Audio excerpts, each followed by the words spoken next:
Bonjour à tous, bienvenue pour cette sixième Green Interview. Aujourd'hui, on accueille, et je suis très heureux d'accueillir Emmanuel Demey, qui est développeur chez It's On Us et qui est certifié Green IT.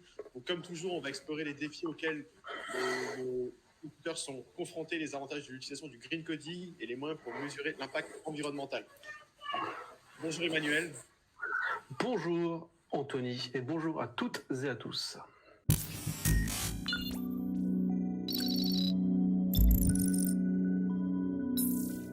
Content d'être là. Tu vas bien? Comme un vendredi.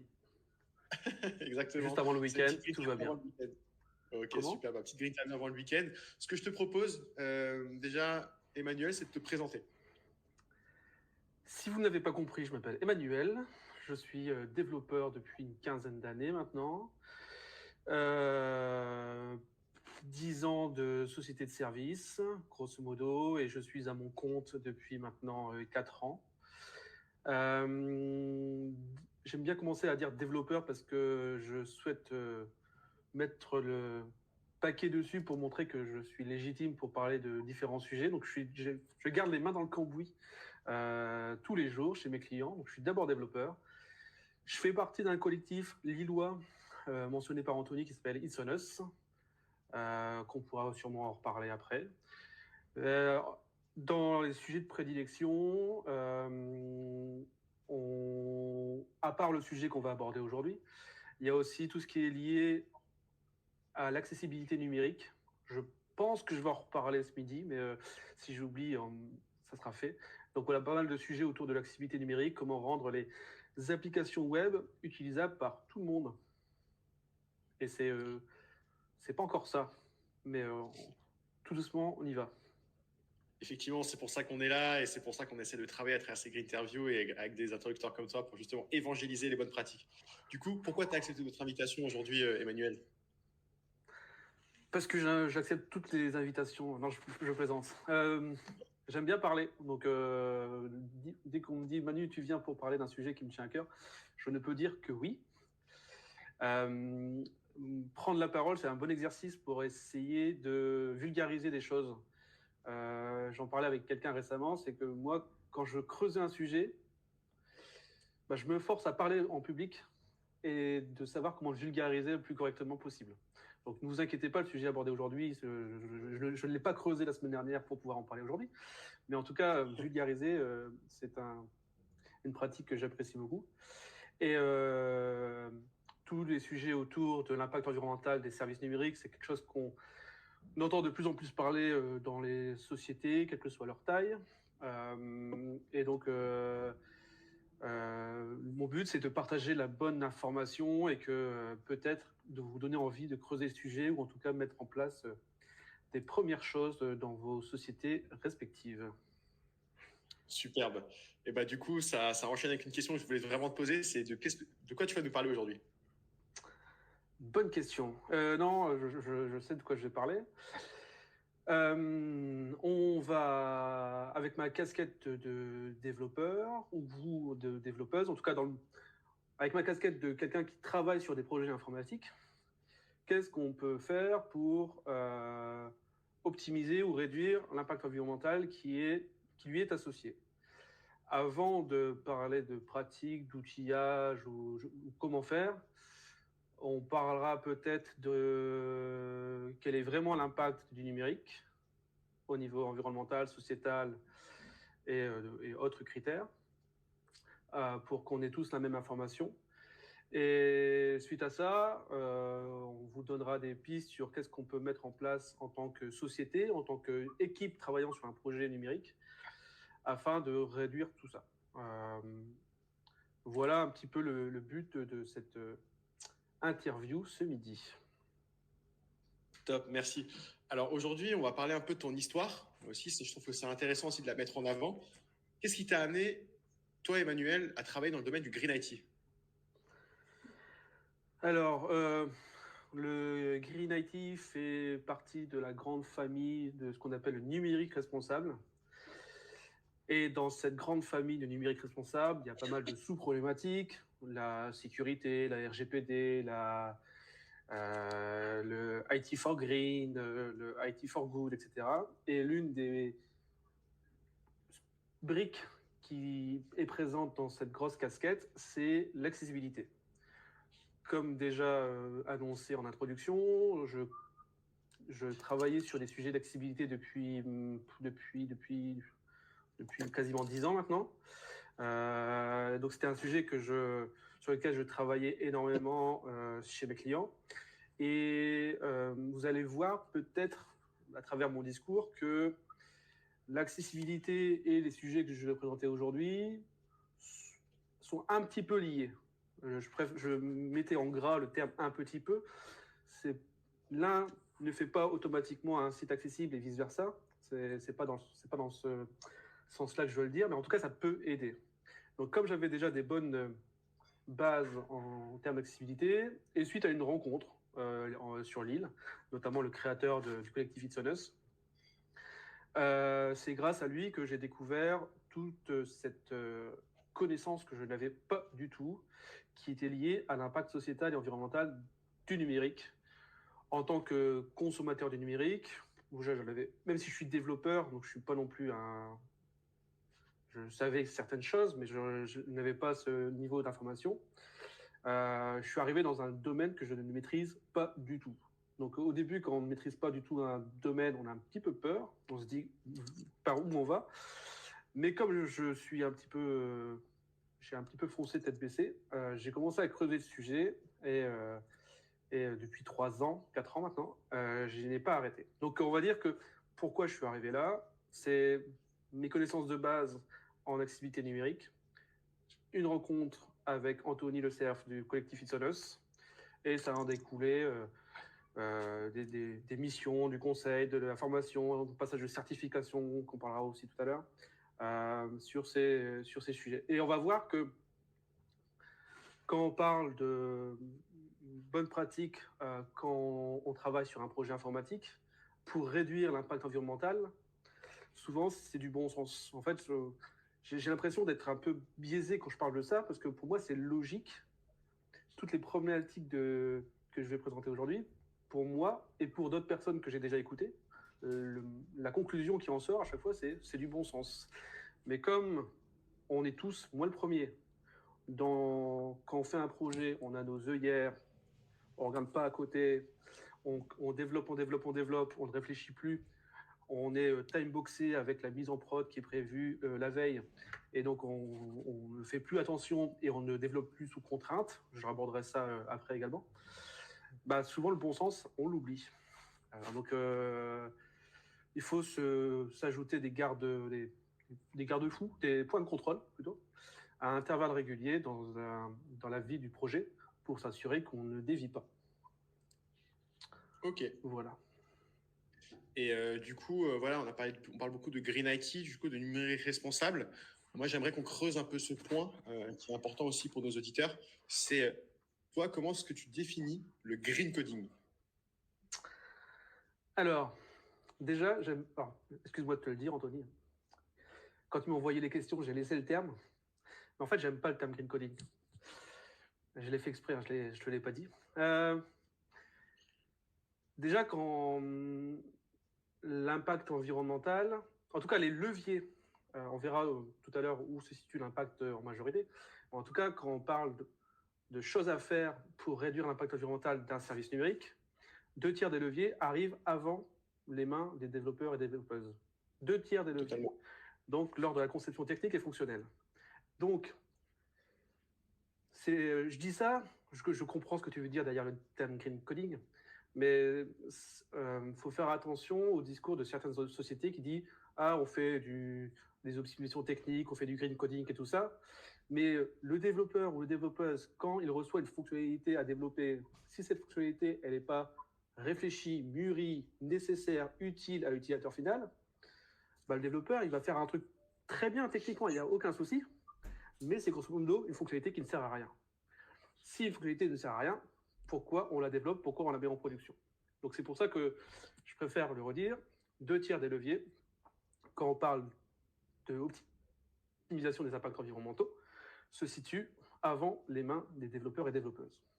C'est pour ça que, alors je ne sais pas qui est dans l'audience aujourd'hui, c'est pour ça que quand je parle du sujet, j'aime bien avoir différents publics, que ce soit des devs, des des cloud engineers, des product owners, scrum master, UX, UI, ergonome, chef de projet, PO, scrum master, parce que toute l'équipe est utile, en tout cas, sur cette démarche. Ok, d'accord. Mais je vais répondre à ta question quand même. Ouais. Tu veux que je réponde à ta question quand même? Bah oui, si tu veux, parce que ce que je vois, c'est que tu reprends un peu aussi justement les 115 bonnes pratiques de Frédéric Borda, justement sur l'amorçage justement du produit initié par les PM et les PO et la partie produit, la partie justement métier. Justement, bah, après, justement, si on va plus loin dans ce livre, justement, c'était pour ça que j'avais posé cette question, c'était aussi quelle est ta vision du coup du green coding? Alors, donc, 2 tiers, gardez ça en tête. J'aime bien rabâcher les mêmes choses, hein, comme ça, c'est comme ça que ça rentre. 2 tiers des métiers, c'est conception technique et fonctionnelle. Quand ça arrive aux mains des développeurs, pour moi, le green coding, je vais dire quelque chose que beaucoup de personnes n'aiment pas. Mais je le dis quand même. Pour moi, le green coding, c'est de la qualité logicielle. Exactement. Si on lit des référentiels, quels qu'ils soient, tu as mentionné celui des 115 bonnes pratiques auquel j'ai contribué dans la version 4, la dernière version, il y a beaucoup de bonnes pratiques qui sont du bon sens et qui sont de la qualité logicielle qu'on essaye de mettre en place depuis 10 ans, 15 ans.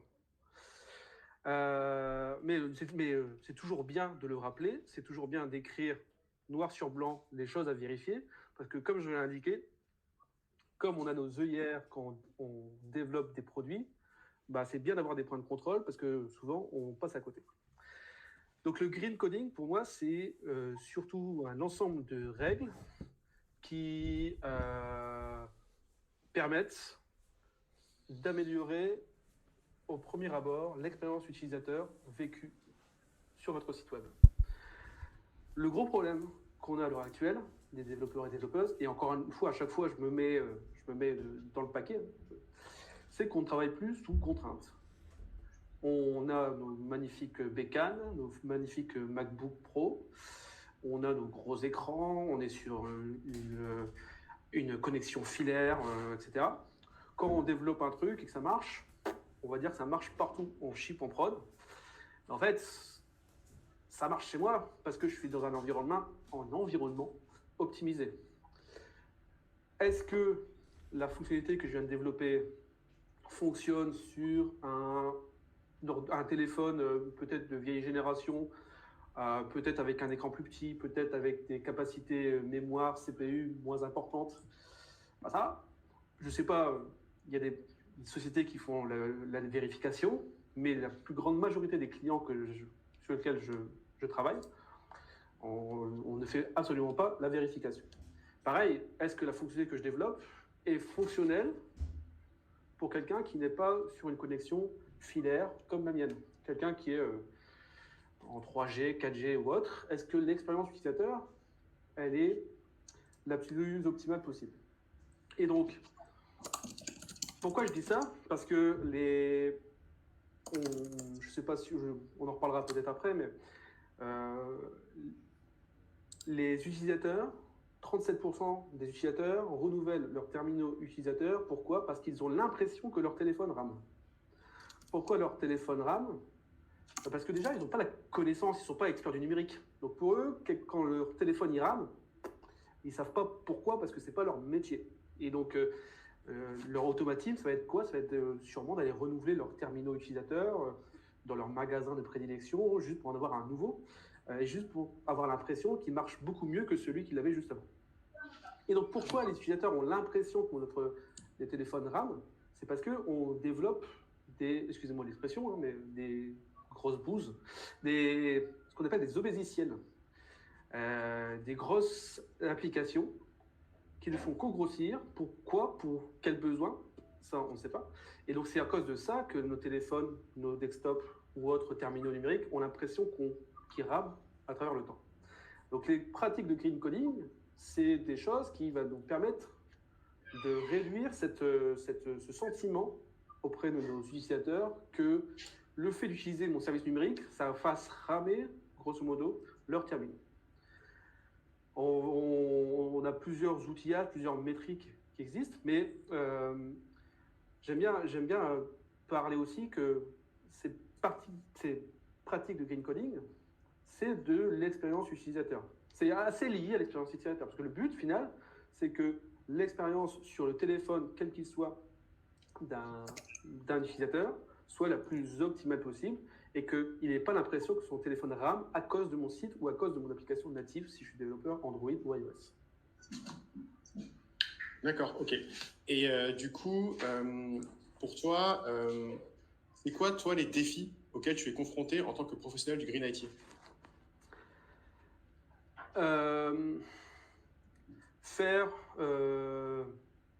Trouver les bons arguments auprès des décideurs pour dire vous avez des choses à améliorer sur votre site web ou application web ou application native. Parce que pour la plupart des entreprises qu'on accompagne, ou que ce soit dans le problématique Green IT ou autre, mais la plupart à l'heure actuelle, en tout cas en 2023, quand on indique à quelqu'un il faut corriger ça, pour éventuellement réduire l'impact environnemental de cette même application, la réponse qu'on a, mais quel est mon intérêt, quel est mon ROI? Qu'est-ce que j'y gagne financièrement de le faire? Si je ne le fais pas, je perds quoi? Si je le fais, je gagne quoi? Donc en fait, le plus compliqué, c'est d'argumenter auprès des décideurs pour dire si vous faites ça, voici les gains que vous allez avoir. C'est pas les équipes techniques qui vont, en tout cas mon point de vue avec les équipes que j'ai accompagnées, c'est pas les équipes techniques qu'il faut comment dire, je trouve pas le terme, qu'il faut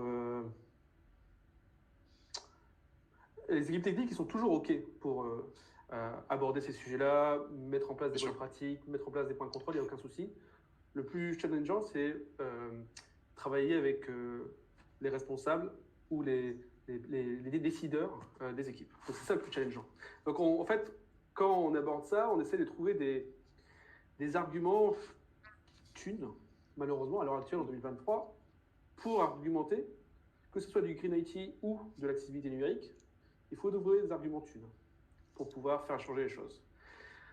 Donc quand on parle de green coding, comme on va se poser des questions, est-ce que cette fonctionnalité-là est nécessaire ou pas, est-ce qu'on va la développer ou pas, comment on va la développer, est-ce que cette fonctionnalité qu'on a mis en prod, est-ce qu'elle est vraiment utilisée? Si elle n'est pas utilisée, on peut éventuellement la décommissionner, ce genre de choses. En termes d'argumentaire pécunier, on peut parler de maintenabilité, coût de maintenance, de FinOps, de coût d'hébergement, de coût transfert réseau sur votre data center cloud. Donc dès qu'on parle thunes, bizarrement, on commence à nous écouter. Même si nous, notre argument principal, c'est réduire l'impact environnemental, mais pour faire comprendre ça à des décideurs, malheureusement, on doit prendre l'argument de thunes pour que ça passe, en tout cas, à l'heure actuelle, en 2023. Parce que il y a une réglementation qui commence à arriver, mais il n'y a aucune obligation pour les sociétés. Donc, pour l'instant, c'est plutôt au bon vouloir des gens de mettre ça en place ou pas. Ok, d'accord. Et du coup, on en a parlé avant, mais je pense que c'est aussi, important d'en reparler. Où est, pour toi, l'impact où l'impact du numérique est le plus important aujourd'hui et comment le réduire? Encore une fois, tu ne vas pas m'aimer, Anthony. Je vais te poser la question. J'ai fait l'exercice avec Lina, une de tes collègues, la semaine dernière, il y a 15 jours. Le numérique, c'est quoi? Quand tu vas sur nous, là, on est en train de streamer sur StreamYard. StreamYard, c'est quoi? Quelles sont les parties prenantes d'un service numérique? On a les data centers, on a le réseau, et on a les terminaux utilisateurs qui vont consommer le site web qui nous intéresse. Sur ces trois parties prenantes, d'après toi, où se situe la majorité de l'impact? Moi, je dirais que l'impact, après, je sais pas comment sont utilisés les cloud centers de chez StreamYard. Donc, s'ils ont une VM ou s'ils partent sur des cloud providers. Donc là, c'est une grosse question. Donc déjà, la question, déjà, elle est peut-être un peu floutée. Je dirais peut-être sur la partie réseau. Ni l'un ni l'autre. La majorité de l'impact se situe au niveau des terminaux utilisateurs. Pourquoi, d'après toi? Je ne saurais pas te répondre. Parce qu'il y en a beaucoup plus. il y a 470 terminaux utilisateurs par serveur, grosso modo. Et je ne suis pas un expert du cloud, je ne travaille pas chez Google ou autre provider cloud, mais leur but à eux, c'est de faire durer dans le temps au maximum leur baie de brassage, leur matériel, parce que s'ils doivent le renouveler trop souvent, bah ça leur a encore une fois, c'est un coût pour eux. Et même en termes de facture électricité, même si on est OK que les data centers, bah, il faut refroidir les serveurs et tout ça, donc c'est un coût en termes d'électricité, leur but à eux, c'est de réduire au maximum cette facture, parce qu'ils auront un gain financier derrière.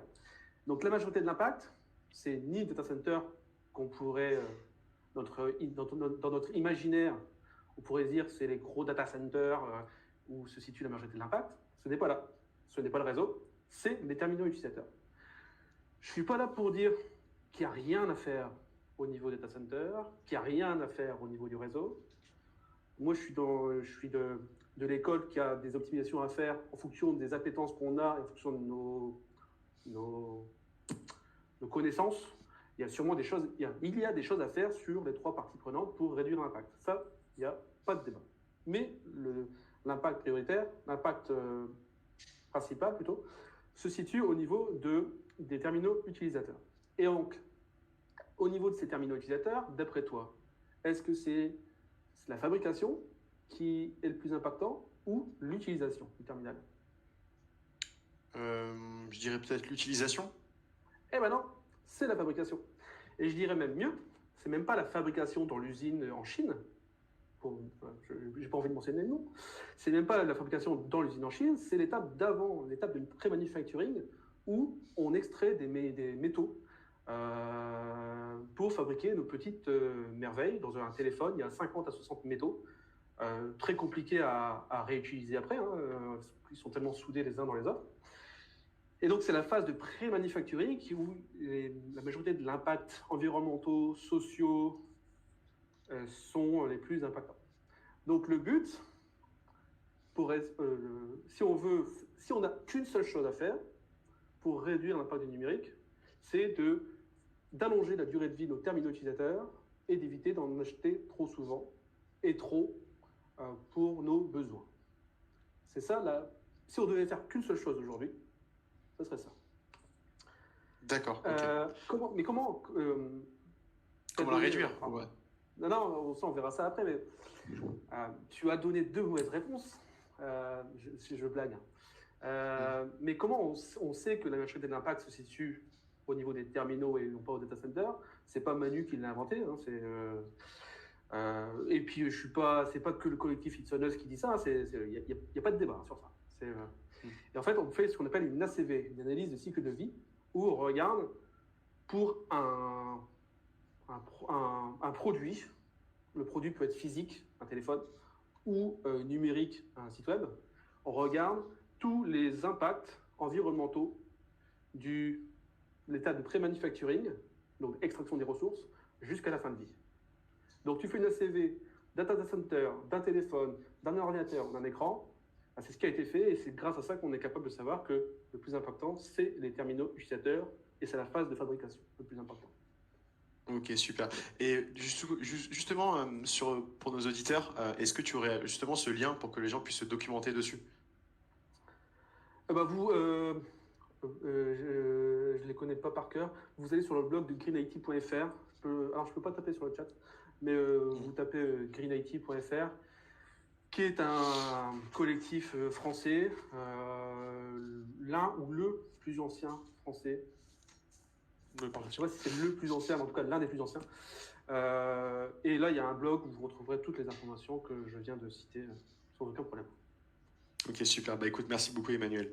Et du coup, aujourd'hui, si on s'intéresse justement au domaine du développement, quels sont les outils qui permettent aux développeurs de mesurer leur impact environnemental, notamment sur des devices un peu plus old school, ce que tu nous présentais avant? Alors, malheureusement, si on devait calculer les impacts environnementaux, la seule vraie façon de faire, c'est de faire une ACV. Merci Lina pour le partage sur le chat. C'est de faire une analyse de cycle de vie de son service numérique. Mais comme c'est un traitement très coûteux à faire, très long, comme je le rappelle, il faut recenser toute la matérialité du service numérique. Pour chaque matérialité, il faut en déduire les impacts environnementaux. Grosso modo, à l'échelle d'une équipe et dans le temps, c'est impossible à faire. Parce que nous, en tant que travaillant dans un projet informatique, ce qu'on aime bien, c'est avoir des vérifications continues. On a une chaîne d'intégration continue qui vérifie que notre produit ne se dégrade pas dans le temps, etc. Donc, si on devait faire une ACV à chaque mise en prod, c'est comme si on faisait un gros audit financier à chaque mise en prod. Et donc, bref, c'est pas gérable. Donc, en tant qu'expert travaillant sur un projet numérique, ce qu'on peut faire, c'est estimer les impacts environnementaux. Je suis très chiant avec ça, entre calculer et estimer. Et donc là, il y a différents outils qui existent, mais gardez en tête que ça estime. N'allez pas chez le notaire demain en indiquant mon site web et voici son impact environnemental. Il y a forte chance que ce soit faux. Et ce qui est important, c'est ok, c'est une estimation, peut-être que c'est pas à 100% réel, etc. Mais limite, le but c'est de voir l'évolution. Le but c'est de voir, ok, pas à travers, mais au fil du temps de mon projet, au fil du temps des fonctionnalités ajoutées, est-ce que l'estimation s'améliore ou se dégrade? Parce que moi j'ai déjà vécu sur des projets, accompagner une équipe et leur définir des bonnes pratiques de green coding pendant un sprint ou deux, les mettre en place, optimiser tout ce qu'il y a à optimiser, c'est facile à faire. Mais dès que tu pars et que l'équipe recommence à développer des fonctionnalités comme avant, bah, l'estimation, elle repart de plus belle, elle ne fait que grandir. Donc, le but, c'est de voir l'évolution et voir si on ne dégrade pas les choses. Il y a plusieurs outils qui existent sur le marché. Ce qu'il faut faire attention, c'est que pour estimer les impacts environnementaux d'un service numérique, il ne faut pas prendre que les émissions de gaz à effet de serre. Parce que quand on parle d'impact environnemental, on essaye d'avoir une approche multicritère, parce qu'il n'y a pas que le CO2 dans la vie. C'est un peu con comme phrase, mais il n'y a pas que les émissions de gaz à effet de serre. Quand on parle d'impact environnemental, il y a le stress hydrique, il y a l'utilisation des ressources non renouvelables, il y a en effet les émissions de gaz à effet de serre, il y a la pollution, bref, il y a différents critères environnementaux qui rentrent en jeu. Donc des outils qui sont là juste pour estimer les émissions de gaz à effet de serre, peut-être ok, on améliore les émissions de gaz à effet de serre, je répète, peut-être qu'on optimise les émissions de gaz à effet de serre, mais peut-être que indirectement, on détériore un autre critère environnemental. Donc on fait bien d'un côté et on fait mal de l'autre. C'est ce qu'on appelle des transferts de pollution. L'outil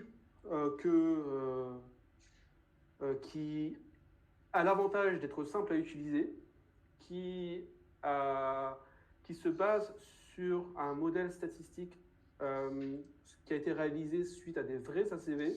Donc en fait, il y a plusieurs années, je ne sais plus la date exacte, mais il y a des vrais ACV qui ont été faits sur des services numériques, notamment celui des pages jaunes. Il y en a eu d'autres aussi, je crois, mais je ne les ai plus en tête. Donc à partir de ces résultats-là, à partir d'un modèle statistique et de 3 métriques, grâce à un outil qui s'appelle EcoIndex, on permet d'estimer l'impact environnemental. L'outil s'appelle EcoIndex, qui est un outil développé qui est disponible en open source. Ça, c'est un autre critère qui m'intéresse aussi, c'est qu'il faut que la façon de faire, le code, le calcul soit disponible, qu'on puisse comprendre qu'est-ce qui est sous le capot. Donc l'outil EcoIndex, il est sur GitHub, vous pouvez le trouver et le calcul y est aussi. C'est développé par le collectif numérique responsable, qui est un ensemble d'experts du numérique qui travaillent à la fois sur cet outil et à la fois sur des référentiels qu'on abordera après. Donc, à partir de ces ACV, à partir du modèle statistique qui a été généré, le choix qui a été fait, encore une fois, moi, je ne filtre pas ce que je dis. On pourrait éventuellement rajouter d'autres critères pour prendre en compte différentes choses, mais à l'heure actuelle, cet outil prend 3 métriques pour faire cette estimation. Elle prend la complexité de la page, donc sur ma page web, quelle est la complexité, combien il y a d'éléments présents dans le code, le nombre de requêtes nécessaires pour afficher la page et le poids de la page. Donc à partir de ces 3 critères du modèle statistique, il faut une estimation des impacts environnementaux. Et donc sur ces 3 critères, il y a une pondération. Pourquoi il y a une pondération? Ça prend en compte, ce que je vous ai dit tout à l'heure, c'est que la majorité de l'impact se situe au niveau des terminaux utilisateurs. Donc il y a un facteur 3 sur la complexité de la page. Ensuite, il y a un facteur 2 sur le nombre de requêtes, c'est pour les impacts serveurs. Et il y a un facteur 1 sur le poids de la page, qui est les impacts sur le réseau. Cet outil EcoIndex s'utilise soit en ligne, il y a Lina qui a mis le lien, soit intégrable aussi dans une chaîne d'intégration continue. Il faut faire attention, quelque chose que je n'ai pas dit, c'est quand on estime les impacts environnementaux, quand on fait un accompagnement d'éco-conception, on doit définir un acte métier. Et ça, c'est pas moi qui le dis, encore une fois, c'est l'éco-conception, c'est un truc normé, ISO, j'oublie toujours le numéro, je suis le mauvais élève. En tout cas, c'est quelque chose de normé. On doit définir un acte métier. Un acte métier est découpé en plusieurs pages, et en fait, on va estimer les impacts environnementaux de toutes les pages visitées pour l'acte métier qu'on a défini. Donc, par exemple, si je veux auditer le site de réservation de train, peut-être que l'acte métier, c'est je veux acheter un billet de train Paris-Lille dimanche à 15h. Donc ça, c'est mon acte métier. Le but d'un acte métier, c'est qu'il soit reproductible dans le temps et comparable à d'autres façons de faire, à d'autres moyens de réserver un billet de train. Donc si j'ai mon acte métier réserver un billet de train, je vais définir les différentes étapes sur mon site web. Je vais sur la home page, je vais taper Lille-Paris, je vais sélectionner le train seconde classe, je clique sur valider, je vais mettre ma carte bleue, c'est payé. Et donc pour chaque étape, je vais faire cette estimation de l'impact environnemental. Ce qui est intéressant avec cet acte métier, c'est que je peux le transposer ailleurs. Je peux dire, OK, je veux comparer l'impact environnemental du site que je viens de citer avec un concurrent. Par exemple, je veux réserver un billet de train Paris-Lille, même heure, même jour, on va dire qu'on était sur la SNCF, sur Trainline. Ça s'appelle Trainline maintenant. Trainline, oui, effectivement. Ensuite, je veux comparer cette même acte métier, non pas avec un service numérique, mais en me déplaçant à la gare et en achetant mon billet de train à la gare. Comme l'acte métier, il n'a rien de numérique, je vais pouvoir comparer les impacts environnementaux. Est-ce que c'est moins impactant de proposer cette fonctionnalité-là sur mon site web ou de laisser l'utilisateur se déplacer en gare pour l'acheter? Là, je n'ai pas la réponse, mais le but, c'est de montrer qu'il faut quelque chose de comparable. Donc, gardez en tête que optimiser une page, on va dire que c'est déjà bien, on ne va pas dénigrer les choses. Bien sûr. Mais si on optimise une page et que toutes les autres sont pourries, grosso modo, on n'a fait qu'un pourcentage faible du travail, quoi. Parce que si on fait bien, c'est un peu comme tout à l'heure les transferts de pollution. Si on fait bien d'un côté, mais derrière on dégrade tout, grosso modo on perd tout l'intérêt du travail réalisé. Effectivement, oui. Et justement, ça rebondit sur une question que moi je voulais te poser. C'est comment toi est-ce que tu fais ta sélection d'outils et quels sont toi tes guidelines? Des guidelines pourquoi? Pour choisir les outils ou pour choisir les outils, exactement. Alors, je pense que j'ai un petit peu répondu en fait dans la question précédente. Moi, ce que je réfléchis avant de dire des bêtises. Bien sûr, prends ton temps. Non, mais il n'y a pas de... On a jusqu'à 15h de toute façon. Non, je plaisante. Non, jusqu'à 17. Alors moi, mon choix, c'est qu'il faut que l'algorithme derrière l'outil soit connu, que ce ne soit pas une boîte noire, que ce ne soit pas drivé par une société commerciale. Il faut que le calcul soit scientifique, disponible, compréhensible et multicritère, c'est-à-dire qu'il ne se base pas que sur les émissions de gaz à effet de serre, grosso modo. En tout cas, ça c'est pour calculer les impacts environnementaux. Ensuite, dans ma démarche d'audit, parce que, ok, estimer les impacts environnementaux, il y a l'outil que j'ai cité, que moi j'utilise, mais il y en a sûrement d'autres open source également. Mais ensuite, il vient la deuxième étape qui est quelles sont les préconisations que je peux leur faire pour essayer de réduire ces impacts. Et donc là, les outils que moi j'utilise, c'est les mêmes outils que tout développeur, développeuse, à mon avis, ont déjà utilisé une fois dans leur vie. On pourrait poser la question sur le chat, mais n'importe quel outil qui est capable d'auditer un site web, me remonter des informations sur des problèmes de performance, des problèmes de qualité et autres, il y en a beaucoup d'outils qui permettent de faire ça. Et le but, c'est d'avoir des outils qui sont les plus reconnus, utilisés et les plus performants.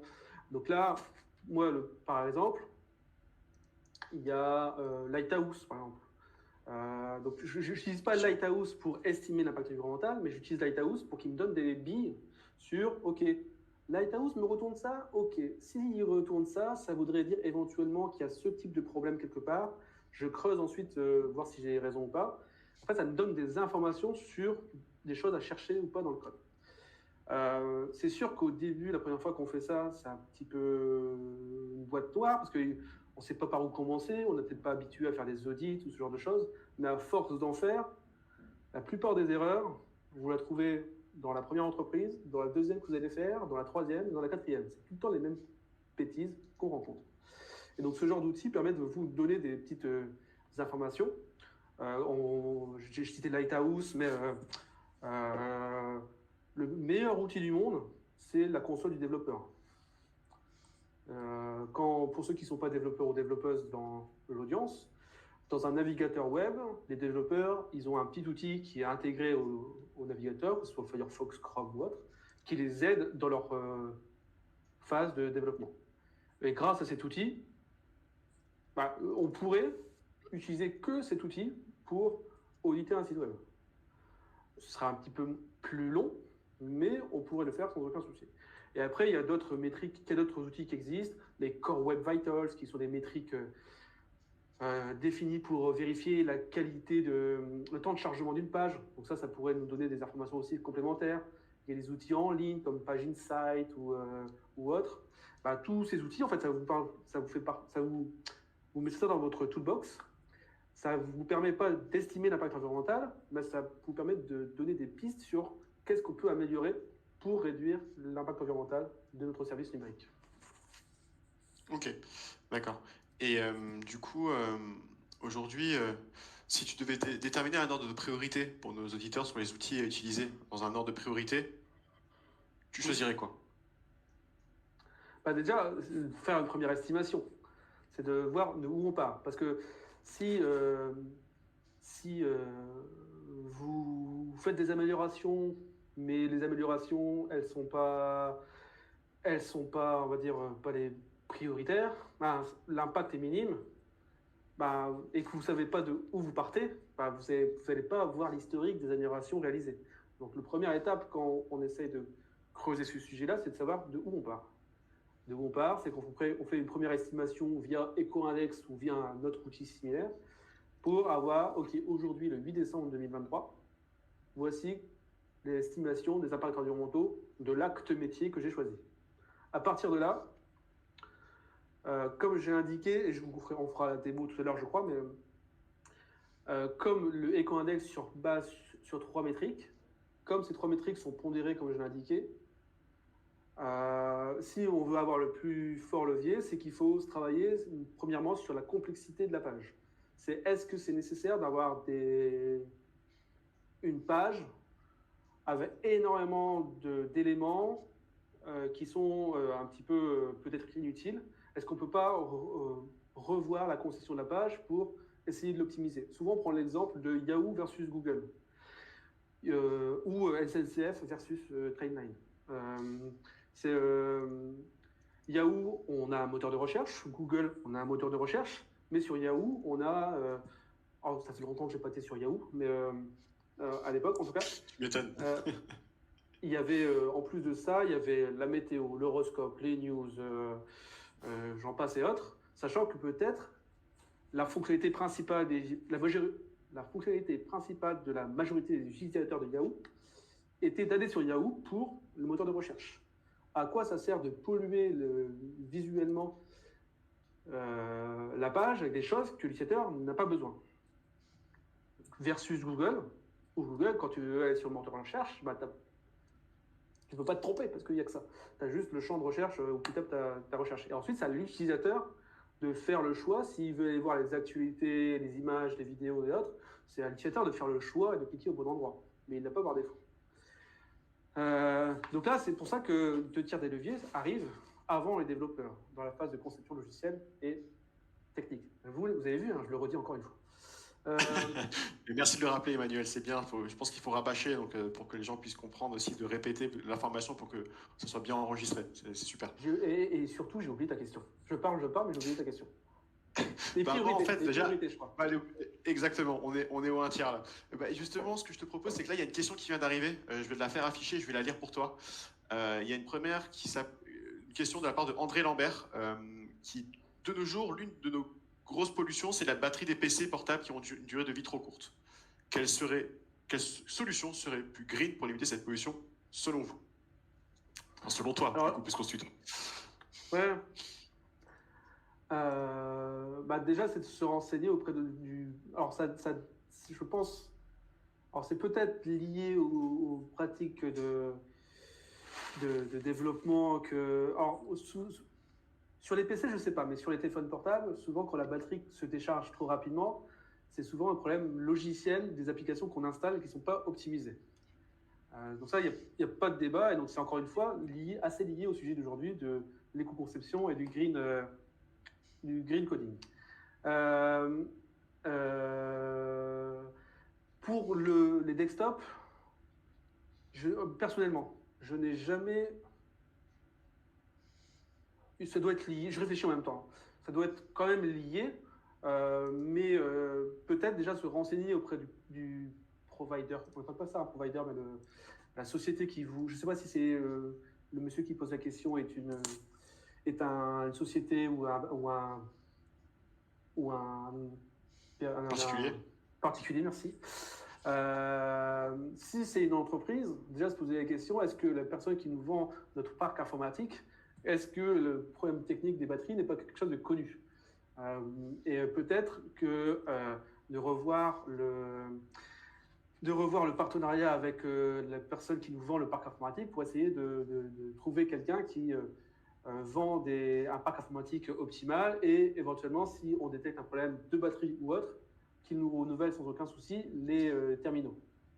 Renouvelle peut-être pas l'entièreté du terminal, mais la brique qui ne marche plus. Ici, par exemple, la batterie. Parce que comme je l'ai indiqué, le but, c'est de diminuer la matérialité. Si on renouvelle trop souvent les ordinateurs parce que la batterie change, c'est quand même dommage. Il faudrait peut-être juste changer la batterie. Donc, si André n'est pas une entreprise, mais s'il parle sous la casquette d'une entreprise et si son argumentaire était lié à ça, ce que je lui conseillerais, c'était d'abord voir avec son provider de parc informatique s'il n'y a pas un problème de son côté à eux. Si André parle plutôt avec la casquette d'un particulier, je pense pas que ça soit les sites web. Je suis pas 100% sûr, mais il faudrait mesurer ça. Je suis pas sûr que ce soit les sites web qui fassent dégrader les performances d'une batterie, parce que la plupart du temps, les sites web, c'est un site web, sont bridés en termes de capacité physique. Un navigateur bride, pour chaque onglet ouvert, bride la mémoire utilisée, le CPU utilisé, l'espace de stockage et tout ça. Donc unitairement, un site web, il est bridé par le navigateur. Par contre, le navigateur, lui, il ne l'est pas. Donc pour moi, les logiciels, l'élément qui pourrait avoir un impact négatif sur l'utilisation de la batterie sur un desktop, sur un ordinateur, c'est plutôt les applications natives, que ce soit nos navigateurs ou autres applications qu'on utilise. Et donc là, il faut essayer de choisir des logiciels qui sont les moins gourmands possibles. Il y a Charline qui propose également Common aussi. Ouais, exactement. Et merci André pour ta question. Ouais, merci Charline pour le conseil. Donc il y a command.app.cop où ils ont une démarche d'allongement de durée de vie des équipements. Donc, voilà, merci beaucoup pour le conseil. Et pareil, si vous êtes sur téléphone et si on parle de smartphone, il y a aussi des prestataires ou des sociétés plutôt qui mettent à disposition des terminaux dont le but c'est de pouvoir le renouveler, on va dire, peut-être pas composant par composant, mais en tout cas, quand il y a un élément qui ne marche plus, ne changer que cet élément. Donc par exemple, il y a Fairphone, je ne sais pas si vous connaissez, une boîte néerlandaise, je crois, si je ne me trompe pas, qui permet de faire ça. Donc voilà, un élément permettant d'allonger la durée de vie de vos terminaux. Ouais. Et le deuxième élément aussi, c'est d'éduquer les gens en fait. Parce que, je ne sais pas, encore une fois, le public aujourd'hui, mais peut-être qu'on est à l'aise avec le numérique parce qu'on travaille dedans tout le temps, nous. Mais mettez-vous à la place de quelqu'un qui n'y connaît rien. Quand il détecte son téléphone RAM, il n'en a aucune idée, que ce soit aller le renouveler, aller le réparer dans un magasin en centre-ville ou acheter un Fairphone pour le rendre réparable plus facilement. Alors, je pense qu'ils n'ont pas la connaissance, compétence, le temps du s'y soucier. Et donc leur automatisme principal, c'est d'aller le renouveler entièrement dans son magasin de prédilection. Donc éduquer les gens et faire passer de bons messages. Exactement. Et justement, on va rebasculer un peu sur la partie de développement. Est-ce que si on zoome sur un outil que tu utilises toi justement pour mesurer l'impact environnemental, est-ce que tu peux nous faire une petite démo? Ouais, non, je veux dire. Je veux dire non, je plaisante. Attends, est-ce que je peux partager mon écran? On n'a pas testé ça, tac. Je vais partager tout mon écran, ce sera plus simple. Super, merci Emmanuel.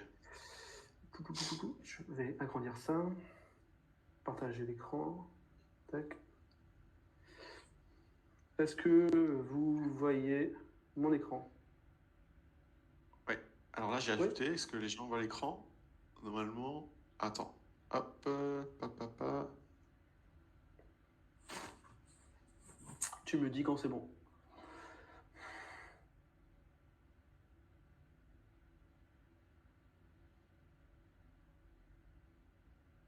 On voit l'écran, c'est bon. C'est bon? Ouais. Donc c'est l'outil que j'ai cité tout à l'heure, EcoIndex, qui est soit exécutable en ligne, c'est un site web qui s'appelle ecoindex.fr. La seule contrainte, c'est que l'URL qu'on tape ici doit être l'URL d'un site web accessible publiquement.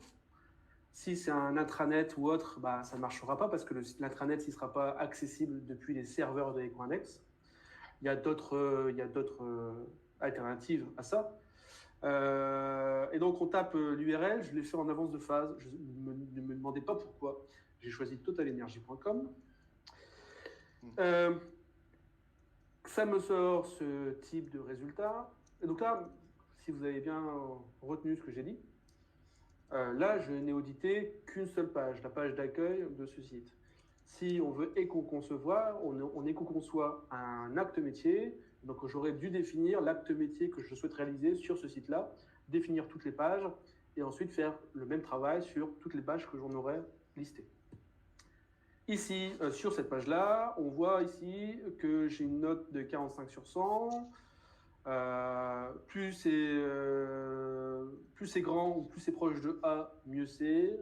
Si c'est G, c'est qu'on a des choses à faire, beaucoup de choses à faire. Donc là, on est à une moyenne. On a les 3 métriques que j'ai citées. Donc, c'est pas le pire qu'on ait vu. Là. 1 méga 5 de ressources statiques, c'est pas le pire. Suite à ça, suite au modèle statistique qui est inclus dans l'outil, qui a été généré grâce à des vrais ACV qui ont été réalisés il y a plusieurs années, on a des estimations des émissions de gaz à effet de serre et de consommation d'eau. Et à partir de là, ce qui peut être intéressant aussi pour se comparer, c'est qu'on a, pour les 3 métriques qu'on a citées en amont, on a je ne sais plus le nom du graphe, c'est un nom mais j'ai oublié, en tout cas une échelle qui permet de nous situer par rapport aux autres. Ici, le trait horizontal, c'est la médiane de tous les sites qui ont été audités sur ecoindex.fr. Donc là, on voit que pour cette métrique-là, on est inférieur, pour cette métrique-là, on est supérieur, et pour l'autre métrique, on est inférieur également. Et autre élément, c'est les 3 petits points, le point qui représente la cible préconisée par le collectif numérique responsable. Donc grâce à ça, vous pouvez savoir est-ce que je suis à côté de la plaque, proche de la cible, en dessous de la cible, et savoir éventuellement sur quel levier travailler en premier. Et ensuite, ça vous donne des pratiques, mais ces bonnes pratiques ne sont pas liées directement à votre site. C'est juste des bonnes pratiques générales sur qu'est-ce qu'on pourrait faire pour optimiser les informations qui sont ici.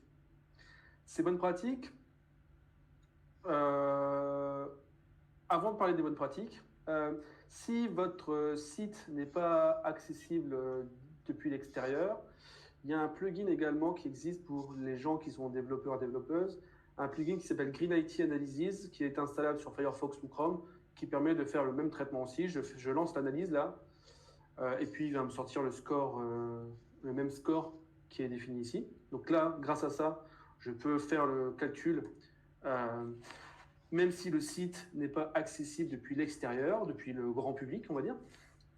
Et autre chose, donc là, désolé pour les gens qui ne sont pas du tout dans le monde du développement, mais comme ça, je partage l'information.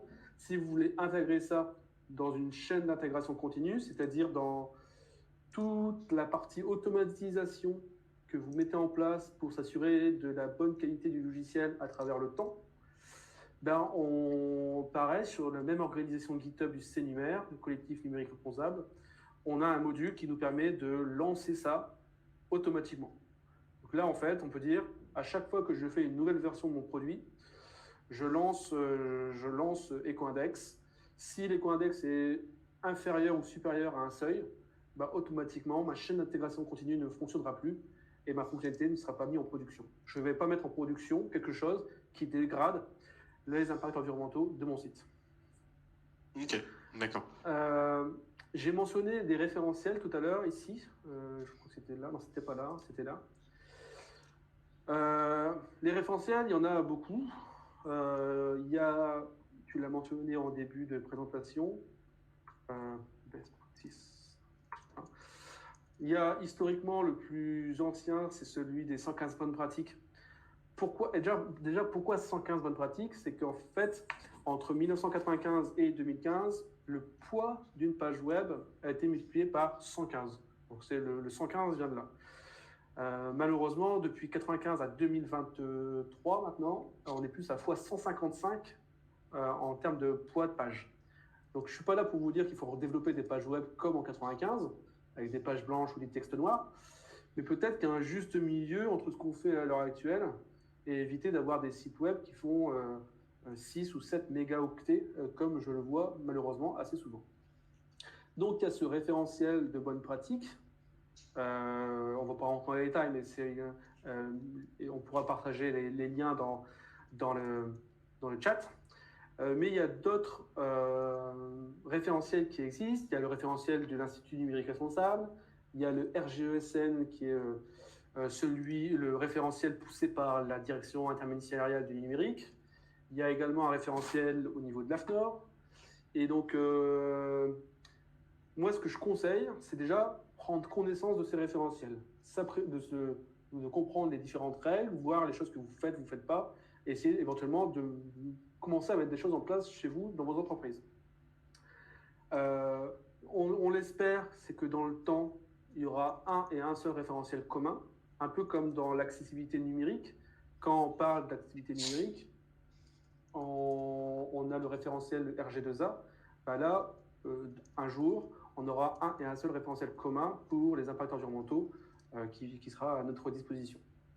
Et ce que je préconise aussi, c'est que ces référentiels-là, ce référentiel, il n'est pas écrit dans le marbre. Moi, ce que je conseille à mes clients, c'est de créer ces... Peut-être que je veux revenir ici et arrêter de partage, parce que je pense que j'ai plus rien à partager. En plus de ces référentiels-là, éventuellement en interne, d'initier des référentiels propres à la société dans laquelle je travaille. Parce qu'en fonction de l'entreprise dans laquelle je travaille, en fonction de l'équipe dans laquelle je travaille, en fonction du projet, en fonction de la stack technique, en fonction de nos façons de développer, il y a sûrement, personnellement j'en suis quasiment sûr, il y a des bonnes pratiques qui peuvent s'ajouter et qui peuvent être plus facilement applicables pour vous. Parce que le but de ces référentiels que j'ai cités en amont, c'est d'être agnostique à la technologie. Mais peut-être qu'en étant agnostique, peut-être qu'ils sont moins facilement applicables dans la vraie vie sur un projet. Donc c'est pour ça que moi je conseille, c'est de prendre connaissance de ces bonnes pratiques et de les mettre à sa sauce en fonction du projet sur lequel je travaille. Ok, d'accord. On a une question qui vient de la part de Adèle. Merci Adèle. Comment sensibiliser davantage les développeurs à l'importance de l'efficacité énergétique dans leur pratique de codage? Alors, je pense que ce n'est pas un problème. En tout cas, je vais prendre ma casquette avec les développeurs et développeurs avec lesquels je travaille. Je pense que c'est pas très compliqué de les sensibiliser. Parce que comme la plupart des développeurs, surtout en 2023, ils sont sensibilisés à la qualité logicielle, ils sont sensibilisés à la performance, ils sont sensibilisés aux tests, ils sont assez sensibilisés à la qualité logicielle. Et en fait, quand vous allez commencer à creuser les sujets, les référentiels de bonne pratique, souvent, c'est la qualité logicielle, comme je l'ai indiqué au début de présentation. Donc en fait, la marche pour sensibiliser les développeurs, elle n'est pas si grosse que ça, moi je trouve. Mais la question à se poser, c'est comment les développeurs et développeuses doivent garder ces problématiques-là en tête dans le temps. C'est plutôt ça le problème. Sensibiliser, je ne pense pas que ce soit ça le problème. Comment durer dans le temps? Durer dans le temps, voilà, déjà, il faut un ambassadeur en interne sur ces sujets-là.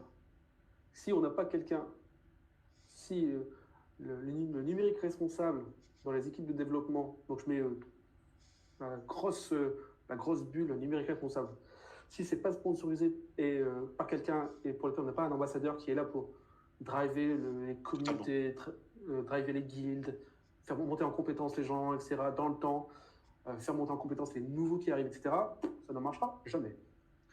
Donc, avoir un sponsor et un ambassadeur. Un ou plusieurs ambassadeurs, mais déjà un. J'ai eu l'expérience. Une société sans ambassadeur, une société avec un ambassadeur, vous avez vite compris lequel la démarche avait fonctionné et pas l'autre. Pour moi, ça, c'est le plus important. Parce qu'il faut faire vivre les choses, il faut faire vivre les pratiques de développement, il faut faire vivre les pratiques de conception logicielle. Si on ne les fait pas vivre dans le temps, mais qu'on les fait vivre juste pendant un sprint ou deux, ça ne sert à rien. Il faut les faire vivre dans le temps, et donc ça, vous avez compris ma démarche, c'est en rabâchant et rabâchant. Et ensuite, c'est mettre des points de contrôle. Des points de contrôle les plus automatisés possibles. Parce que si on nous demande de faire des choses manuellement en plus, ça va vite nous saouler. Donc, des choses automatisables le plus possible. Qu'il faut garder en tête, c'est que ça ne veut pas dire qu'un outil ne détecte aucun problème.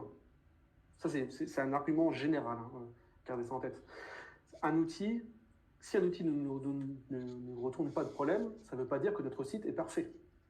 Ça veut juste dire qu'il n'a rien détecté. Un outil qui me dit que je suis totalement accessible, ça ne veut pas dire que mon site est accessible. Ça veut juste dire que l'outil n'a rien détecté.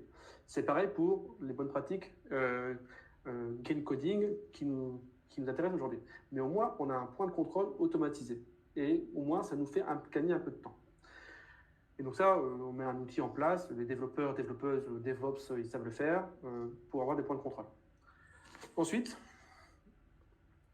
autre point de contrôle, si les gens sont sensibilisés, si on rabâche le sujet quotidiennement avec l'animation de communautés, l'animation de guildes, de développeurs, etc., c'est que quand on fait une fonctionnalité dans l'écosystème agile, on a ce qu'on appelle j'ai mélangé le français et l'anglais, le definition of done. À quel moment une fonctionnalité est dite comme terminée? À quel moment une fonctionnalité est prête pour être en production? Donc souvent, on indique qu'une fonctionnalité est prête quand elle est testée, elle est sécurisée, elle est documentée, elle est performante, elle est machin. Peut-être que dans la phase de revue de code qu'on réalise, nous, en tant que développeurs, peut-être rajouter des points de contrôle que il n'y a pas des problématiques d'éco-conception, qu'il n'y a pas des problématiques d'accessibilité et autres. S'il y a ces points de contrôle-là qui sont réalisés par les équipes, la fonctionnalité, si elle dégrade d'autres métriques, elle ne sera pas mise en production. Et ensuite, sensibiliser les équipes en aval, chercher le bon terme, les équipes qui arrivent après. Ça dépend de l'entreprise dans laquelle vous travaillez, mais souvent, il y a de temps en temps des équipes de testeurs. Eux aussi, il faut les sensibiliser. Parce que ce soit l'accessibilité ou que ce soit l'éco-conception, si l'équipe de testeurs est sensibilisée, elles peuvent avoir des points de contrôle aussi. Elles peuvent vérifier qu'une nouvelle fonctionnalité qui est développée, elle soit accessible ou elle ne régresse pas, elle ne dégrade pas les impacts environnementaux. Eux aussi, il faut les sensibiliser. Donc, si on a des points de contrôle, ça va être, et encore une fois,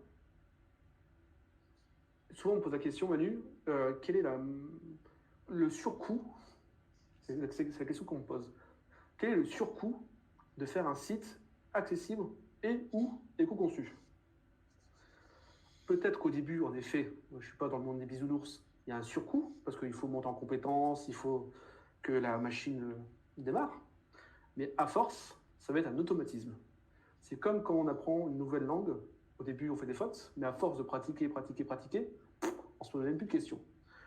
L'accessibilité et l'éco-conception, pour moi, c'est la même chose.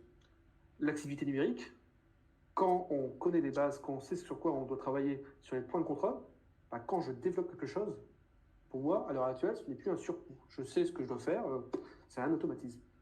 Si on alimente un petit peu cette problématique-là en interne, au bout d'un moment, ça va devenir un automatisme, je trouve.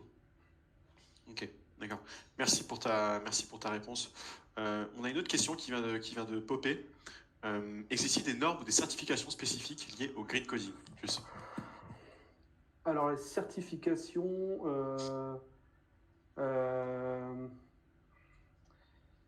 encore une fois, je ne suis pas là pour faire du placement de produit, je n'ai aucune royalties, moi je suis là pour parler techniquement de ce qu'on peut faire. Il y a les certifications du collectif greenIT.fr qui sont les plus anciennes en fait, qui sont les plus... Alors, je suis très mauvais en historique du greenIT, mais je pense que c'est les premières qui sont arrivées. Il y en a plusieurs en fonction du public. Il y a la certification de greenIT qui parle plutôt de la première partie de l'interview d'aujourd'hui. C'est quel est l'impact environnemental du numérique. Donc c'est à destination de toute personne qui travaille dans le numérique, mais éventuellement pas des développeurs, pas éventuellement des... Voilà, c'est quasiment n'importe qui. Et ensuite, il y a une certification aussi éco-conception, où là, c'est plus pour les personnes qui travaillent sur un projet informatique. Quelles sont les choses qu'on peut mettre en place pour réduire les impacts environnementaux du service numérique qu'on veut proposer à nos utilisateurs. Moi, même s'il y a peu de redites dans les deux, ces deux certifications de 2 jours et demi, si je ne me trompe pas, les deux sont assez complémentaires, je trouve. Ok. D'accord, ça marche. Et écoute, on a une autre question aussi qui vient de boomer. Quels sont les prochains événements organisés par votre collectif autour du green? Euh, euh, je réfléchis. J'ai le droit à combien de questions auxquelles je ne peux pas, je ne sais pas répondre. Euh, T'as droit, je, c'est comme tu veux, hein, si tu sais pas y non, je répondre, c'est plaisante. pas très grave. Hein. Je plaisante, je plaisante. Là, malheureusement, je ne sais pas qui pose la question. Je n'aurai pas la Emma. réponse. Emma, ce que je te conseille, c'est de suivre le blog greenIT.fr déjà. Alors moi, comment je fais ma veille peut-être sur le sujet? Le blog greenIT.fr, il y a des Framasoft, c'est pas Framasoft, c'est Mattermost, non, Mhm. un concurrent de Slack, open source, j'ai oublié le terme, de plusieurs regroupements d'experts du numérique. Si vous voulez creuser le sujet, il y a par exemple le, la communauté Técologie. Técologie étant un podcast qui est très bien, d'ailleurs je le conseille. Et donc ils ont parce que c'est comme un Slack, mais c'est pas un Slack, j'ai oublié le nom. Je vais chercher, sinon j'ai l'air bête là. Je l'ai sur ma homepage, Mattermost. Voilà. Et donc là, tu pourras aussi. Ils ont un channel événement où là, tu pourras recevoir les différentes nouveautés également. Ok, d'accord. Merci. Merci Emmanuel pour toutes ces réponses. Du coup, on a deux petites questions sur le cloud. Là, je vois que le temps file. Euh, du coup, on va plus travailler un peu, on va parler un peu du travail en équipe. Aujourd'hui, comment les entreprises, elles, peuvent-elles adopter des pratiques de développement de logiciels plus écologiques? Est-ce que tu viens de nous présenter? Comment une entreprise? En fait, on en a. Comme je parle beaucoup, je pense qu'on a déjà répondu à ça. Je pense. Bah, en fait, Euh, ce que je fais, c'est qu'on fait souvent du Reddit, en fait, justement pour ouais, marquer aussi ça me va très bien. des points. Superbe. Ça me va Merci très bien. Emmanuel. Comment une entreprise? Déjà, il faut que ce soit une volonté. Si c'est une volonté des équipes terrain, des développeurs, si on prend que les développeurs, bah, ça va marcher pendant un laps de temps, ça va peut-être marcher localement au projet, mais ce ne sera pas actif sur l'ensemble de la DSI d'une société. Le plus pas impactant, mais ce qui marche le mieux, c'est que ça soit une volonté d'un ambassadeur en interne qui dise, ok, ben, il faut qu'on réduise, il faut qu'on ait déjà l'état actuel des impacts environnementaux des différents services numériques qu'on a et qu'on définisse une roadmap sur comment on peut faire pour essayer de la réduire. Donc, si on veut que ça perdure dans le temps, il faut un ambassadeur, quel qu'il soit, mais il faut quelqu'un qui essaye de pousser le sujet de manière globale à une entreprise, à une DSI. Et il faut animer les choses. Et donc, le plus dur, c'est, comme je l'ai indiqué, l'animation. Faire des choses pendant un mois, c'est facile. Faire durer les choses pendant un an ou deux, rabâcher les choses, faire animer des choses, ajouter des points de contrôle, revoir nos pratiques, former les gens, bah ça c'est un travail pas très long, très fastidieux. Si on n'a pas des automatismes dans notre façon de travailler, bah on peut vite oublier ces actions-là et donc la bonne vague qu'on avait au début, bah, elle peut vite retomber et on peut vite mettre toutes les bonnes pratiques de développement aux oubliettes. Ok, d'accord. Et du coup, quelles sont les best practices, toi, que tu as généralement avec d'autres membres de l'équipe pour intégrer des pratiques plus respectueuses dans les projets logiciels? Alors déjà, c'est de se mettre à la place des gens qui vont utiliser notre service numérique. Si on développe, mais on ne sait pas pour qui on développe, on ne sait pas quelle est notre cible, on ne sait pas comment notre site sera utilisé, on ne sait même pas si notre site est utilisé. Des fois, il n'y a même pas de métrique, on ne sait même pas si la fonctionnalité ajoutée elle est vraiment nécessaire. Bah, déjà, c'est de savoir quel est notre public, quelle est l'utilisation que ce public a du service numérique pour avoir vraiment une bonne vision de pour qui je travaille en ce moment. pour qui je fais ça? Donc si on se met à la place de l'utilisateur,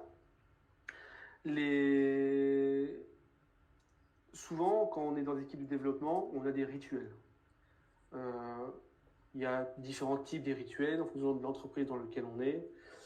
Ces rituels-là, les pratiques, si on a appréhendé en amont les différents référentiels, les rituels peuvent être un bon moyen d'animer ces référentiels, de vérifier que les choses qu'on développe sont correctes, etc. Les rituels, par exemple, on a les revues de code. Les revues de code, à chaque fois que quelqu'un fait une fonctionnalité, il y a un processus qu'on appelle une revue de code. Et dans cette phase de revue de code, un collègue ou une collègue relit mon code, me fait des retours. Si le relecteur ou la relectrice est sensibilisé à ces pratiques-là, normalement, ça ne doit pas être le seul point de contrôle, mais en tout cas, on pourrait avoir déjà des retours à ce niveau-là. Souvent, les équipes, en fonction de la taille, ils ont d'autres rituels, comme ce qu'on appelle le mob programming, c'est-à-dire travailler en groupe.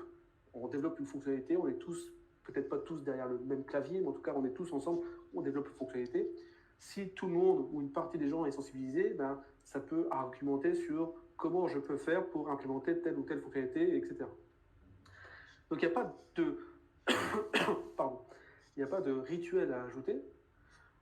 Comme je l'ai indiqué en amont, les problématiques de green coding ou d'accessibilité sont fortement liées à la qualité logicielle. Donc, si vous avez des rituels mis en place toutes les semaines, toutes les 15 jours, en fonction de vos habitudes en méthode agile, utilisez ces rituels-là pour vérifier que les choses s'améliorent ou pas. Et aussi, pour que ça marche, je le redis, mais il faut automatiser ce qui est automatisable. Si vous automatisez pas, au bout d'un moment, vous allez vous essouffler. Vous allez plus voir vérifier les choses. Vous allez dire, bon, c'est un peu redondant ce qu'on fait, etc. Vous allez mettre les choses à oubliettes. Essayez d'automatiser ce qui est automatisable. Ok. Et vas-y. Non, vas-y, je t'en prie, vas-y. Non, en fait, j'ai oublié ce que j'allais dire. Vas-y. Ok, pas de souci. Moi, je peux continuer justement. Après un projet, comment est-ce que tu t'assures que ce que tu développes, c'est pérenne quelques mois après sur son bilan carbone? Il faut faire une estimation. Parce que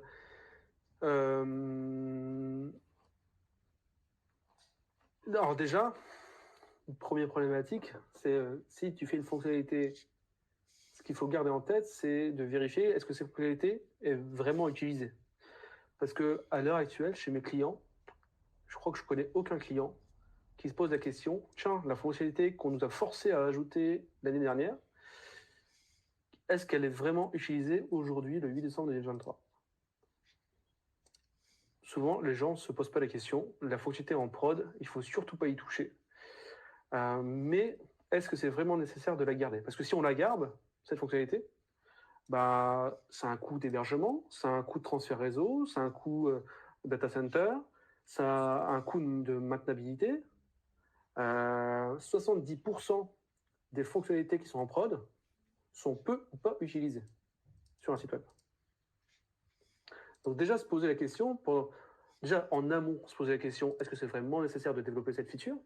Mais une fois que c'est en prod, au bout d'un certain temps, avoir des points de contrôle, s'assurer que est-ce qu'elle est vraiment utilisée ou pas. Si elle n'est pas utilisée, ne pas hésiter à décommissionner la fonctionnalité. Parce que, et comme argumentaire, vous pouvez vous dire, comme j'ai indiqué en début d'interview, ce qui marche, c'est les thunes, malheureusement.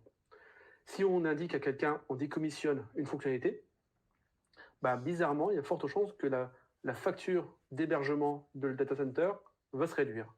Parce que dans une facture de data center, on paye le compute, le temps de calcul sur le serveur. Donc là, je ne sais pas s'il y a une grosse différence parce que comme la fonctionnalité n'est pas utilisée, il n'y aura pas de compute, peut-être un tout petit peu.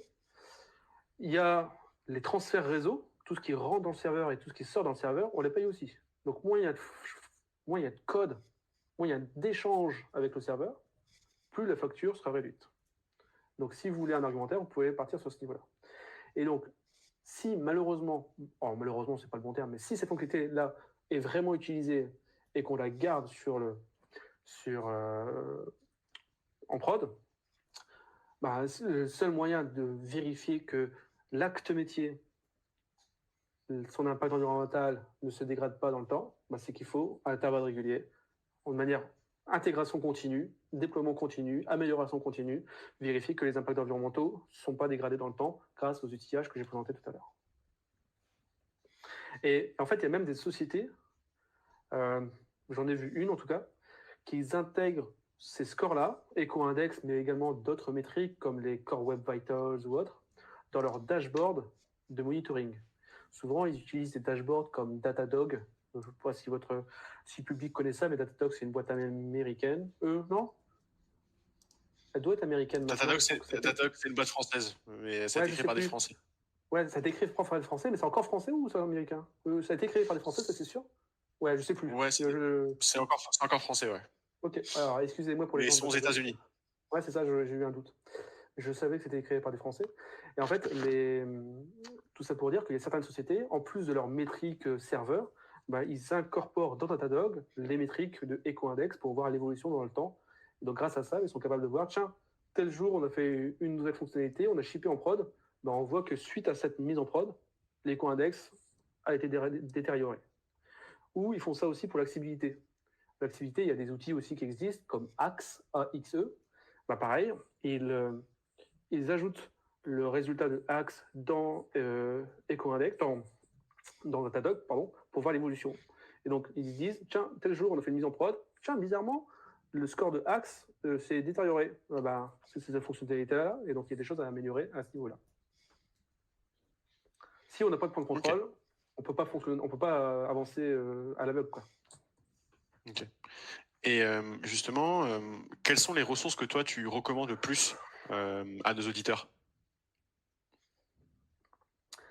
Quelles sont les ressources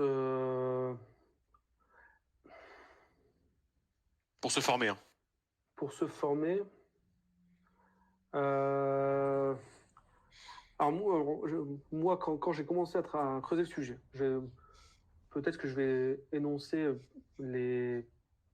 en fait, ça dépend de sur quoi on veut monter en compétence. Est-ce qu'on veut monter en compétence sur l'impact du numérique sur l'environnement ou l'impact environnemental, sociétal du numérique, ou est-ce qu'on veut parler sur les bonnes pratiques de développement? Si on veut parler de la première partie, le blog greenIT.fr, des podcasts, moi c'est comme ça que j'ai appréhendé les choses. Dans les podcasts, j'ai mentionné Técologie, mais il y a la Técologie, il y a l'Octévert, il y a les déclics responsables, il y a, j'en ai oublié, mais les trois que je viens de citer, c'était une source d'information ultime pour appréhender les choses. Donc je les répète, Técologie, déclic responsable et l'Octévert. Okay. Donc on n'a aucun besoin de compétences en développement, c'est vraiment agnostique, c'est l'impact du numérique. Et si on est développeur, tout ce que je viens de citer en amont est toujours vrai. Le point supplémentaire, c'est les fameux référentiels qui existent. Je ne vous demande pas de les apprendre par cœur, ça ne sert à rien. Mais c'est au moins de les lire au moins une fois et voir ce qu'il y a dedans. Et voir quelles sont vos pratiques à vous que vous ne faites pas encore. Et à partir de là, essayez de les mettre en place au fil du temps, étape par étape, et pour vous améliorer. Parce que si vous n'appréhendez pas ces référentiels-là, ok, vous êtes sensibilisé à l'impact numérique, mais qu'est-ce que je peux faire moi en tant que développeur? Au moins, lisez ces référentiels au moins une fois. Donc je le répète, les référentiels, les 115 bonnes pratiques, le RGESN, et il y en a d'autres, il y a celui de l'Institut numérique responsable et celui de l'AFNOR. Ok, d'accord, très bien. Superbe, merci. Et justement, aujourd'hui, si on parle de ressources, on parle de pratiques, etc., est-ce que toi, tu as des conseils pour nos auditeurs qui sont, des fois, travaillent dans des entreprises, et comment eux, est-ce qu'ils peuvent justement encourager pour que, en fait, ces personnes-là forcent leur entreprise à les encourager à adopter des pratiques beaucoup plus éco-responsables dans leur métier?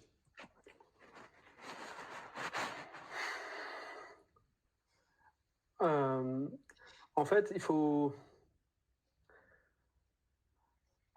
C'est une bonne question. Je t'avais dit, j'en avais combien de réponses possibles, de questions possibles par réponse? T'arrives bientôt au compte là, Emmanuel, fais attention. Ah merde. Non, mais comment peut faire un salarié, grosso modo, quand tu dis salarié, c'est quelqu'un qui travaille sur un produit numérique, hein, qui développe un truc, c'est ça? Ouais. Comment il peut faire pour que son équipe, de manière globale... Comment il peut sensibiliser son entreprise, voilà, les décideurs sur des pratiques beaucoup plus éco-responsables? Bah, sous le manteau. Alors, je réexplique. Mais ça, c'est vrai pour tout changement en tout cas dans les entreprises dans lesquelles j'ai travaillé. C'est vrai pour tout changement. Si le changement est demandé et préconisé par les équipes sur le terrain et que les chefs, entre guillemets, en tout cas la hiérarchie vers le haut, ne souhaitent pas que ça soit mis en place, si vous êtes sûr, en tout cas moi je le ferai comme ça, si vous êtes sûr de votre coup, vous mettez quand même en place dans l'équipe sur le terrain. Et une fois que c'est mis en place, au bout d'un certain temps, de montrer aux responsables, tiens, on l'a quand même mis en place, voici les gains qu'on a eus pendant 1 mois ou 2 ou 6 mois. Et là, si vous venez avec des éléments chiffrés, peut-être qu'ils vous entendront un peu plus intelligemment que la première fois que vous avez parlé du sujet. En tout cas, Ok. moi j'ai une petite tête de con, mais je refais comme ça. Et justement, je vais donner une dernière question pour après voir s'il y a des personnes qui ont des questions. Justement, là, il y a une question qui s'est popée. Y aura-t-il un prochain événement de la part de Stéphane Ragazzi? Y aura-t-il un prochain événement consacré à l'accessibilité? Merci. C'est pour moi la question? Ouais.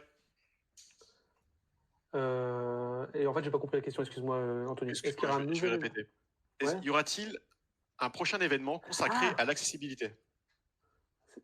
C'est Stéphane Ragazzi, c'est ça? Ouais, c'est ça. Bonjour Stéphane. En fait, mon cerveau n'était pas branché. Ouais, bien sûr, 100%. Je répondrai à ton message, Stéphane, de tout à l'heure. Hein, je ne vais pas oublier. En fait, je crois que je le connais, c'est pour ça. Si GoMine m'invite pour parler d'activité, il n'y a aucun souci. Avec grand plaisir, on t'invitera. Alors, si tu reviens d'Italie, on sera là pour t'accueillir. Et à ma connaissance, à court terme, j'ai pas d'événement lié à l'activité, mais encore une fois, si on m'invite, moi je viens. Donc il n'y a pas de problème. Donc désolé Stéphane, je n'ai pas de date d'événement en tête. Je réfléchis, hein, mais non, je n'ai pas d'événement en tête à court terme en tout cas. Ok, d'accord. Merci Stéphane pour la question. J'ai une dernière question, justement, pour toi Emmanuel.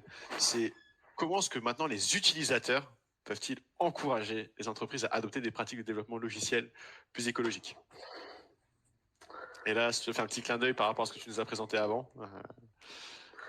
Mais en tant qu'utilisateur final, bah, alors, je ne l'ai pas présenté, mais il y a une extension que n'importe qui peut installer sur son navigateur, qui permet de visuellement voir l'impact environnemental, le fameux calcul de Ecoindex, mais le voir sur tous les sites qu'on visite. Si on va sur un site qui a été audité sur ecoindex.fr, bah, j'aurai directement la note de A à G du site sur lequel je suis. Et après, c'est libre à vous, en tant que citoyen, de dire, bah, ok, un site qui vend des produits cosmétiques avec la matière première équitable et tout ça, etc., mais pour lequel le site numérique n'est pas optimisé du tout, peut-être se dire en tant que consommateur, bah, je n'y vais pas. Ok.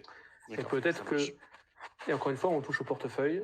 Les sociétés, au bout d'un moment, vont se dire, c'est bizarre, on a quand même de moins en moins de personnes sur notre site. Pourquoi? Exactement. Superbe. Bah écoute, j'ai fini avec mes questions, Emmanuel. Je te remercie d'avoir été participant à la interview.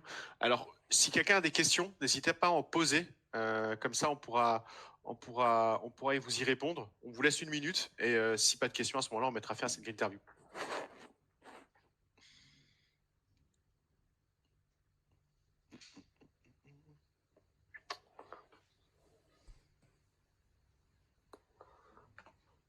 Je pense qu'ils en ont marre de m'écouter, c'est pour ça. Non, on n'a pas marre de t'écouter. Tu as été très complet dans tout ce que tu as dit, donc c'est très bien, c'est très bien. Non, on va te laisser une trentaine. Je raconte souvent des bêtises, c'est pour ça. Ouais, non, pas du tout. Tout est juste. Tout est juste. Bon, on se donne encore une trentaine de secondes pour les questions. Si d'autres ont des questions.